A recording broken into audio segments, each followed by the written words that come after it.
እዛው ማስባቸዋል በአራት ቤት መጥተው እሺ ቤት ሰው የትኛውን ሰምቶ ነው የሚያምነው? በነገራችን ላይ መሀላ የሚገድል ቢሆን የኢትዮጵያ ህዝብ እንዴ የቱ ነው በሃይማኖቱ እውነቱን እንትን የሚለው ሰው ሁሉ ግግም አርጓል የሚለው በውሸት ለምን መሰለሽ አለምዬ ብዙ ጊዜ ብሩክ አይምልም በማርያም ብለው ሰዎች ያምናሉ።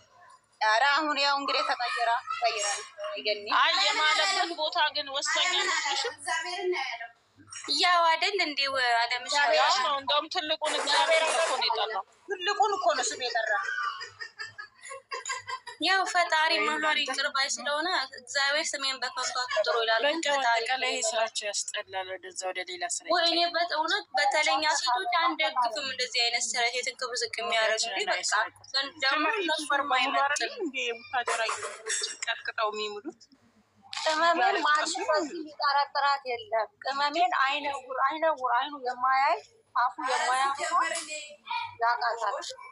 እንዴ እያየናት ያደገች ሁለቱንም ብሩኬንም ቅመሜንም እያየናት ያለው የሚጠረጥረው የለም። እሷንም ማንም የሚጠረጥር የለም። ሁለቱም ማያደርግም የእውነት ቢሆን እግዚአብሔር ግፍት ነው የሚያልከው ብሩኬ።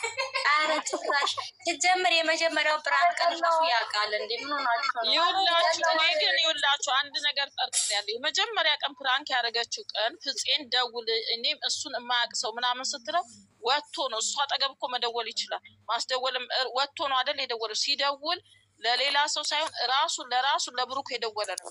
እዛን ቀራሽ ገንዬ ዘመንሽ ይባረክ። ምክንያቱም እንዴት መሰልሽ ወላንሳ አሁን እኔ ሳያውቅ ቢመጣ ኖሮ የብሩክ አክት እንደዚህን አይነት አክት አይደለም የሚያሳየው። ሳያውቅ ቢሆን ይመጣ አክቱ እንደዚህ አይደለም የሚመጣው። ወጥቶ ልደውል ነው በቃ እሺ እንደውም ድምፅ ውጣ አለችው። ወጥቶ ሲደውል ቀጥታ የደወለው ራሱ ብሩክ ጋር ነው የደወለው። እኔ የሚመስለኝ እንደዛ ነው። ስለዚህ ብሩክ አመጣጡ የውሸት አክት ነው እንጂ ያሳየው ብሩክ አመጣጡ የውሸት አክት ነው እንጂ ብሩክን ስታቁት ሲናደድ እንደዚህ አይነት ቦታ ላይ ተገኝቶ እንደው እንትናን እንኳን ያገኘለት እንዴት ነው የሆነው? ይሄ ማለት ሚኪን ቤቱ ያገኘለት እንዴት ነው የሆነው? በቃ አስባችኋል? ጭራሽ ደግሞ ይሄ ማለት በጣም የሚያስከፋ ቦታ እኮ እኔ የመሰለኝ ግን ማለት ነው ቅመሜ ፍፄን ብራክ እናድርግ ስትለው ፍፄ ደግሞ አይ በዚህ ነገር ቢጣሉት ብሎ ለብሩኬ ነግሮ የተወው ይመስለኛል። ብሩኬ ደግሞ እንደሆነ ጓደኞቹ ብሩክን በጣም ነው የሚፈልጉት። ስለዚህ እናንተ ብላ እሷ ስታማክረው እሱ ግን በጎን ከብሩክ ጋር ተነጋግሮ እንዲህ